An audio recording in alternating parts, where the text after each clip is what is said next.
දැන් තමන්ගේ ස්වාමි පුරුෂයා දවල් 30ෙම වැඩ කරලා හවස් වෙලා ගෙදර එනවනේ.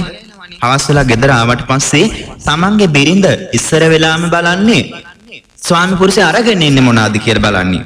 එහෙමත් නැත්නම් ඉස්සරහට යන්න මොනවද ගෙනාව මොනවද කියලා බලන්න යන්නේ. බෑග් එක ඉස්සරහම ගන්න. ඉතින් එහෙම නෙවෙයි ඇත්තටම. දැන් ස්වාමි පුරුෂයා වැඩ ඇරිලා ගෙදර එනවනේ. මොකක් හරි වැරද්දක් කරලාම ආවා කියලා හිතන්න.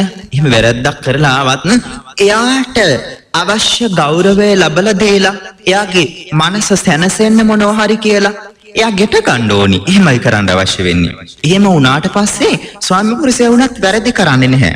වැරදි මාවත කියන්නේ නැහැ.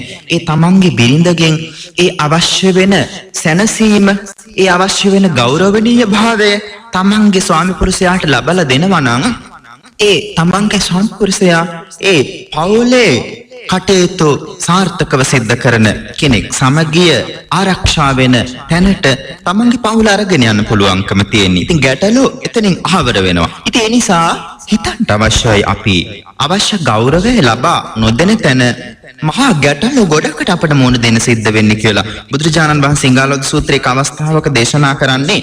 දැන් බලන්න අර කඩ ඇණයක් තියෙනවනේ රතයකට. දැන් රතයකට කඩ ඇණයක් තියෙනවා නම් ඒ කඩ ඇණය අයින් වුණාට පස්සේ රෝදේ ගැලවිලා යනවා එකකින්. ඒතේ කෝ සංඝාලෝකේ රතස්ස නිවයායතේ කියලා තියෙන්නේ. ඉතින් බලන්න අර රතේ ඉදිරියට ගමන් කරන බව රෝදයක්, දැන් රෝද 4ක් තියෙනවා නම් එක රෝදයක් ගැලවිලා යනවම කියලා හිතන්නකෝ. ඉතින් එහෙම වුණාට පස්සේ රෝදේ ගමන් කරන්නේ නැහැ. රෝදේ නැති නිසා හතේ ගමන් කරන්නේ නැහැ. රෝදේ කැරකෙන්නේ නැහනේ. ඉතින් ඒ වගේ අපි සිද්ධ කරන්න අවශ්‍යයි සංග්‍රහය. මොනවගෙන්ද අපි සංග්‍රහය සිද්ධ කරන්න ඕනි?